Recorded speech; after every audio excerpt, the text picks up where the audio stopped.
এই সবাই কিন্তু মন ভরে পেট পুরে খাবেন, হ্যাঁ? কেউ লজ্জা করবেন না। আমি আবার লজ্জা করে খেতেই পারি না। তার উপর আবার আপনার বিবাহ বার্ষিকী বলে কথা। হ্যাঁ, তা তুমি লজ্জা পেলে তাও ক্ষতি নেই হে, বাকিরা না পেলেই হলো। পাগল, আপনার বাড়িতে এলে কেউ লজ্জা পায় নাকি? তাহলে আপনারই বদনাম হবে না? ওই যে ওটা, দে দে দে মাংস দে। ও হ্যাঁ, ভাত তো দেখছি শেষের মুখে। ভাত দে, ভাত দে। ভাত শেষ, মাংস শেষ, শুধু গোটা কত লুচি আর একটু ছানার কোপ্তা পড়ে আছে। ব্যাস, আমিও শেষ, এখনো এত লোক বাকি। আরে, খাবার শেষ হলে কি করে হবে? পেটটা তো ভরাবো নাকি? হ্যাঁ, এই গোপাল, হয়েছে হয়েছে, আর খেও না, এবারে ওঠো। বেশ, খাবার শেষ যখন আর কি, উঠেই পড়ি। হাত পেটা খেয়ে পেট মন কিছুই ভরে না। আমি যে মন্ত্রীর বাড়িতে খাবো বলে 1 সপ্তাহ উপোস করেছিলাম। পেট না তো আস্ত একটা জ্বালা। ছড়া কোথাকার।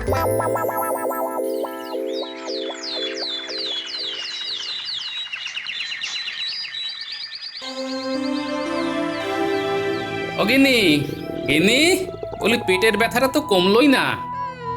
কমবে কি করে? বালতি বালতি খেয়ে এসেছো যে। ও বাবা গো, কি ব্যথা করছে গো, পেটে তো মোচড় দিচ্ছে। এ সর্বনাশ বলো দেখি। না না না, আমার গতিক ভালো ঠেকছে না। আমি বরং ন্যাপলা গুলটেকে পাঠশালা থেকে ফিরলেই ডেকে পাঠাই। ওরা বরং রাজসভায় গিয়ে বৈদ্যমশাইকে ডেকে আনুক। তবে তাই করো, আমি আর পারছি না।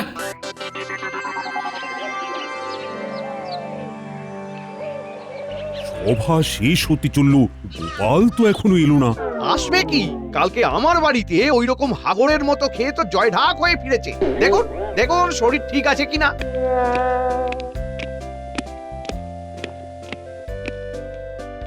মহারাজ, ন্যাপলা আর গুলটে এসেছে, বলছে বৈদ্যমশাইকে নাকি খুবই দরকার।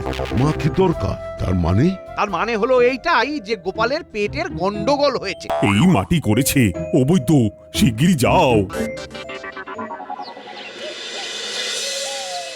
ও বৌঠান, তোমার কর্তাকে তো দেখতেই পাচ্ছি না।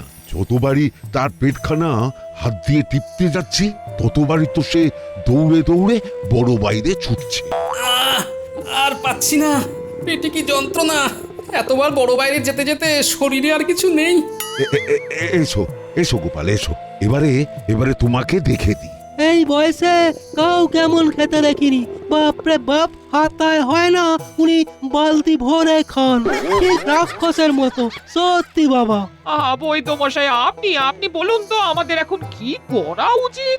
গোপালের যা অবস্থা, তাতে এখন শুধুমাত্র ওকে একদম পাতলা করে কাঁচকলা দিয়ে মাছের ঝোল, থানকুনি পাতার রসও, আর আমি একটা পাঁচন দেব, সেইটা দুবেলা করে খাওয়াতে হবে। চলুন বৈদ্যমশাই, চলুন চলুন, ওই আপনার বাড়ি থেকে পাঁচনখানা নিয়ে আসি। জামাইবাবুকে খাওয়াতে হবে তো নাকি? চলুন চলুন।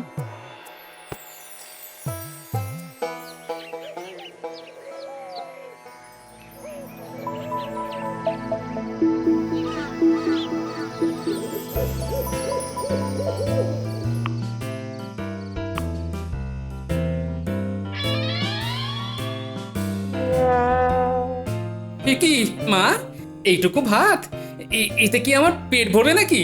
কি আবার বেশি কথা বলছো? যা দিয়েছি তাই খেয়ে নাও। তার উপর এমন পাতলা ঝোল যে মুখে তুলতেই ইচ্ছে করছে না। আপনি খেয়ে নিন দেখি। হ্যাঁ, এমনিতেই তো সেই খেয়ে দেয়ে আপনাকে বড় বাইরেই ছুটতে হবে। না, আমি কিছুতেই এইটুকু ভাত আর এমন পাতলা মাছের ঝোল খাবো না। খাবে না তো উঠে যাও। কি, আমার বাড়িতে দাঁড়িয়ে আমায় খেতে হবে না বললেন? হ্যাঁ, মা তাই বলেছে, কারণ আপনার পেটের চিন্তায় আমার দিদি চোখের নিচে কালি পড়ুক, সেটা তো আর আমরা চাই না। হায় ভগবান, এ আমি কি জ্বালায় পড়লাম।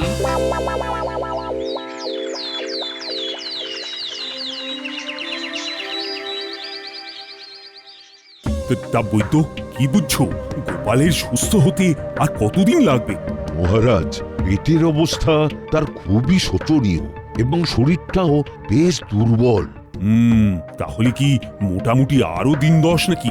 দেখুন মহারাজ, আমি যেরকম বলেছি, ওনারা যদি ঠিক সেরকম নিয়ম পালন করেন, তাহলে 10 দিন লাগবে না, আর দিন 6 মধ্যেই গোপাল সুস্থ হয়ে উঠবে। না না, আমি দেখে এলাম তো। গোপালের বাড়িতে গোপালের শাশুড়ি শ্যালক খুবই দায়িত্বের সাথে তার দেখভাল করছে। তবে গোপালকে এবারে সচেতন হতে হবে, খাদ্যের অভ্যাস বদলাতে হবে, না হলে ওই শরীরের ওজন যেমন বাড়বে ঠিক তেমন ভুঁড়িও বাড়তে থাকবে। দেখুন মহারাজ, গোপালের মঙ্গল চেয়েই বলছি, আপনি গোপালকে এবারে বলে দেবেন যে সে যদি এবারে 1 মাসের মধ্যে একটুও রোগানা হতে পারে তাহলে আপনি তাকে সবাই ঢুকতে দেবেন না। বেশ, তাই বলবো। তবে কথা সত্যি যে গোপালের এবারে শরীরের মেদ আর ভুঁড়ি কমানোটা ভীষণই প্রয়োজন। গোপাল যত অসুস্থ হবে তত আমারই ভালো। আমি আমার ইচ্ছে মতো সবাই দাপট দেখাতে পারবো।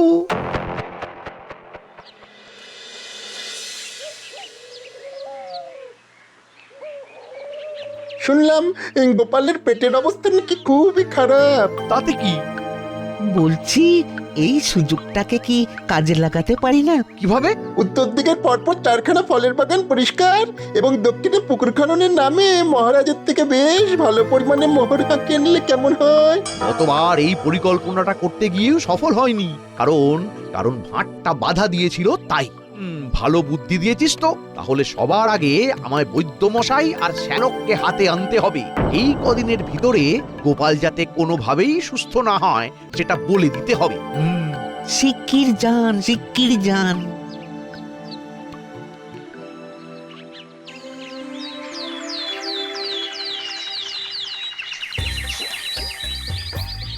গোপাল, ও গোপাল, গোপাল! আরে আরে, মন্ত্রী মশাই যে, আসুন আসুন। আমাদের রাজ্যের ভার অসুস্থ হয়েছে, তাই আমি মন্ত্রী হয়ে নিজেই তাকে দেখতে এলাম। বাবা, আমার তো বিশ্বাসই হচ্ছে না। বসুন বসুন। না না না না না, বসবো না গো, বসবো না। হাতে সময় খুব কম, বুঝলে, প্রচুর কাজ পড়ে আছে। যাই হোক, তা গোপাল, বলো বলো, আছো কেমন? এই তো মন্ত্রী মশাই, আমি আগের থেকে অনেকটা সুস্থ হয়ে উঠেছি। পেটটা অনেকটা ধরে এসেছে। হ্যাঁ, আশা করি দিন 3-4-এর ভেতরেই আবার সভায় যেতে পারবো। সর্বনাশ, আর সময় নষ্ট করা যাবে না। কি হলো মন্ত্রী মশাই, কিছু ভাবছেন নাকি? হ্যাঁ, মানে ভাবছি, মহারাজ আমাকে একটা পথ্য আনতে বলেছিলেন, সেটা একদম ভুলে গেছি। আজ বরং আমি উঠি গোপাল, কালকে আবার আসবো। তুমি সাবধানে থেকো, কেমন? আচ্ছা মন্ত্রী মশাই, আপনাকে আর আটকাবো না। এই শালা বাবু, ওনাকে এগিয়ে দিয়ে এসো।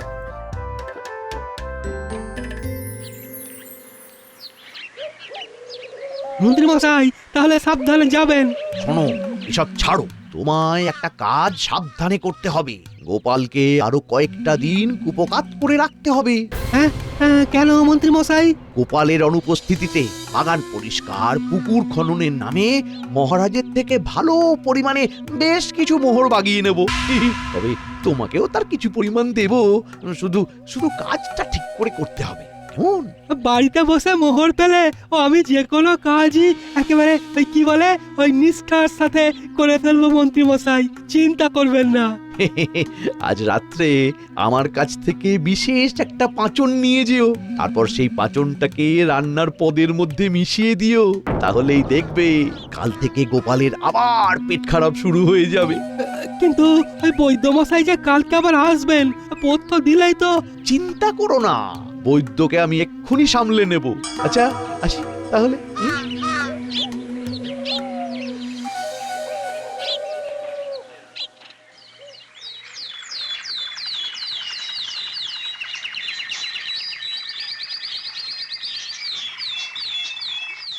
ওরে বাবা রে, গিন্নি, ও গিন্নি, আবার পেটটা ব্যথা হচ্ছে গো। সে কি বলি, আবার পেট কামড়াচ্ছে?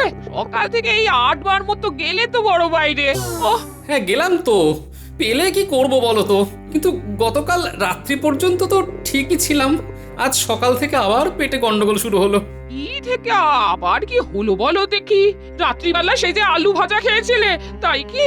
হ্যাঁ, ওই মাত্র 4 টুকরো আলু ভাজা খেয়ে, ওরে বাবা, পেয়ে গেল আবার। যাই যাই যাই।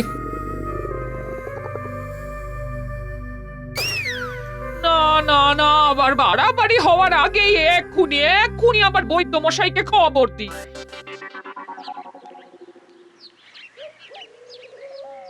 এই যে বৈদ্যমশাই, সব মনে আছে তো?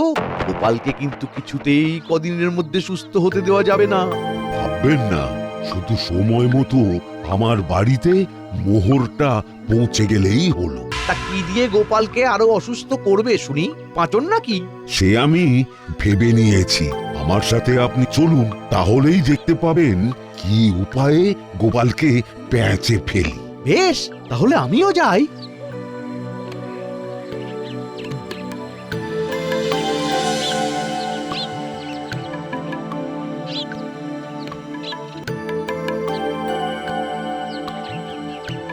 গোপাল, গোপাল, গোপাল, গোপাল!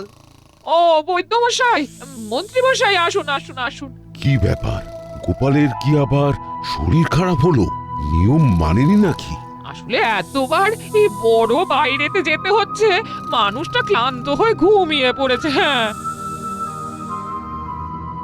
ও আপনারা এসেছেন, ভালোই হয়েছে। আর বলবেন না, শরীরটা যে এত ঘন ঘন কেন খারাপ হচ্ছে বুঝতে পারছি না।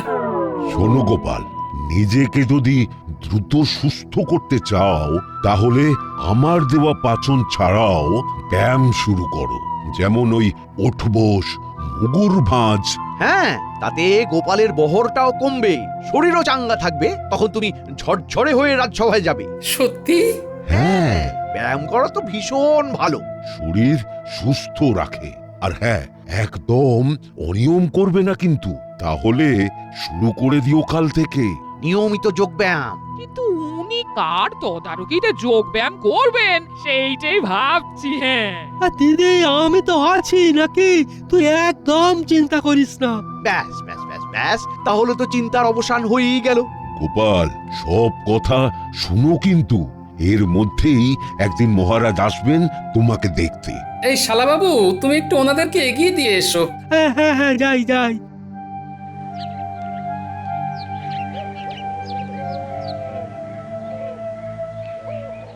বৈদ্যমশাই, আপনি তো ওই বলে দিলেন যোগ ব্যায়াম করতে, কিন্তু ওই জামাই বাবুকে ব্যায়াম করানোটা কি কঠিন বলুন তো?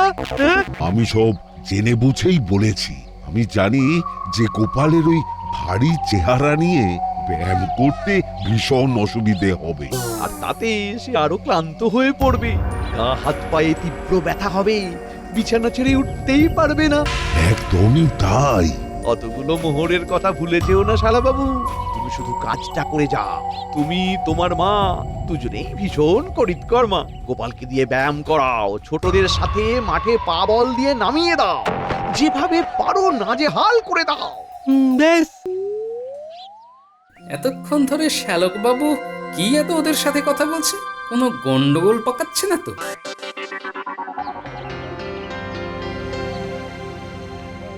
তা মন্ত্রী, ওই তো গোপালের কেমন হাল দেখলে?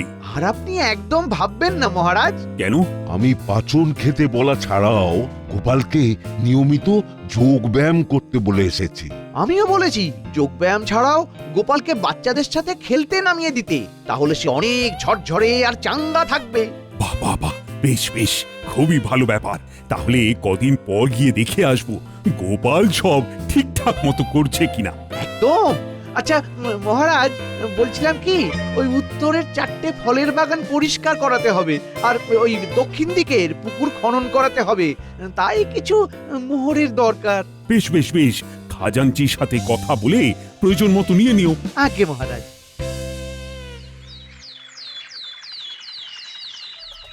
মা, তুমি শুধু দেখো আর জামাই বাবুকে কি করি।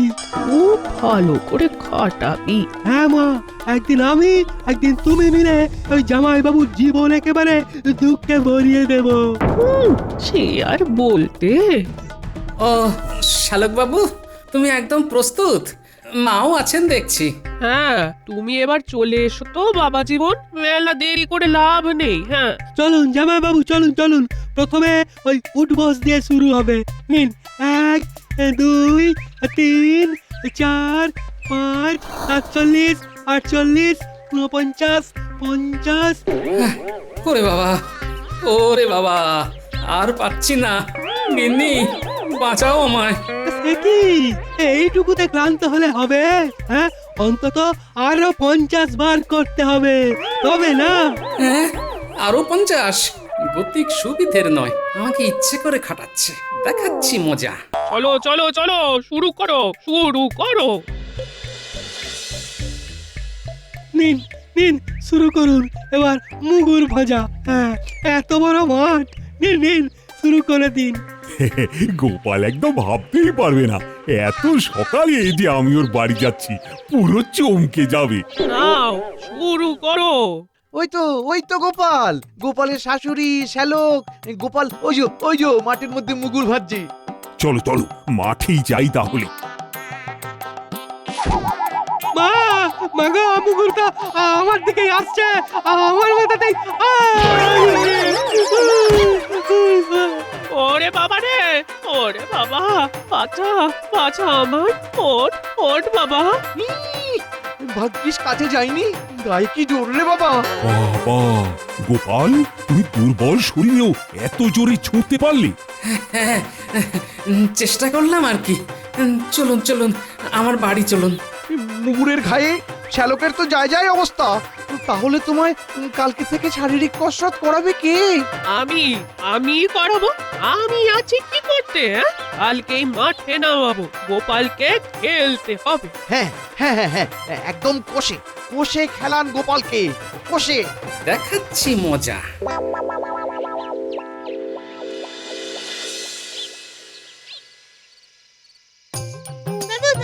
চুপ চুপ, আস্তে কথা বল। ডেকেছি কেন গো? আমাকে আমার শালা শাশুড়ি মন্ত্রীর উস্কানিতে এই শরীর খারাপের মধ্যে অত্যধিক শারীরিক কসরত করিয়ে অহেতুক কষ্ট দিচ্ছে। তা আজ শালাকে জব্দ করেছি, তারপর এরপর শাশুড়িকে জব্দ করতে চাও, তাই তো? শুনছি সে আমায় কালকে তোদের সাথে মাঠে পা বল খেলাতে নিয়ে যাবে। তা তোরা উনি যখন পা বলটা মারতে উদ্যত হবেন, তখন আসল বলের বদলে সাদা রং করা লোহার বল রেখে দিবি, ঠিক আছে? বুঝেছি, বদল বদল করতে হবে। চিন্তা করো না দাদু, সব হয়ে যাবে। এখন নিশ্চিন্তে বাড়িতে বসে বিশ্রাম নাও। এবারে এই বলখানা তোমার পা দিয়ে মারো, দেখি কেমন পারো। আগে মা, আপনি আগে একটু মেরে দেখান না, তাহলে সেটা দেখে আমিও অমনিভাবেই বলটা মারবো। বেশ, তবে তাই হোক। এবার বুঝবে মজা। ওরে বাবা রে! মাগো, বাবা গো, বাঁচা গো! এটা কি ছিল? গেল রে, গেল রে, গেল রে, গেল রে, গেল রে! আমার পাটা গেল ভেঙে। ওরে বাবা রে! কি মা, মিছিমিছি একজন অসুস্থ লোককে অকারণে অত্যধিক কষ্ট দেওয়ার শাস্তিটা পেলেন তো? সব ওই মন্ত্রীর উস্কানিতে হয়েছে বাবা। ওই আমার ছেলেকে উস্কেছিল যাতে আরো কদিন তোমার শরীর খারাপ করিয়ে উপকার করে ফেলতে পারি। কিন্তু কেন? তোমার অনুপস্থিতিতে মহারাজের কাছ থেকে নানান ছলে বলে বেশ ভালো পরিমাণ মোহর হাঁকাবে বলে মন্ত্রীর সাথে বৈদ্যও ছিল। তার পাঁচন খেয়েই তোমার দ্বিতীয়বার পেট খারাপ হয়। এই মন্ত্রী আমাদেরও কিছু মোহর দিয়েছিল। হ্যাঁ, বুঝলাম, কালকেই রাজসভায় যেতে হবে।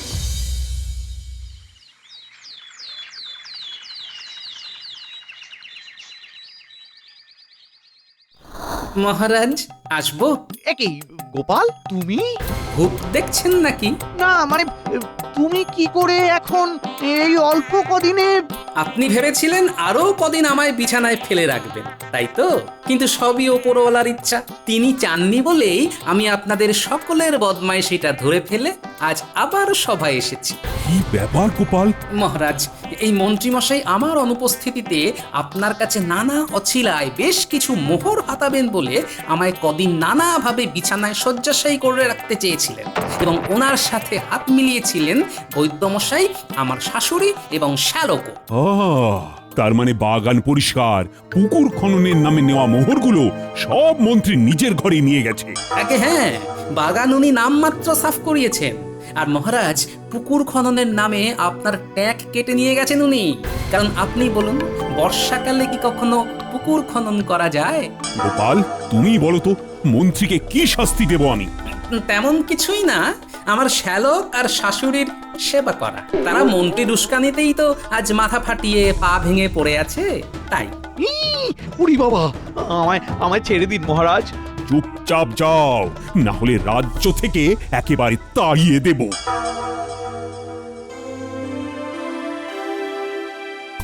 এই কত ছাড়া আমার পান সেচে দে। সারাদিন কি আমার এরকম পান সেজে গা হাত পা টিপেই কেটে যাবে? আমি কি বাড়ি যাব না? না না, বাড়ি যেতে হবে না, এখন সেবা করো তো দেখি। এই কি কপাল, কি কপাল! শাস্তি পাওয়ালো আমায় সেই হতচ্ছাড়া গোপাল।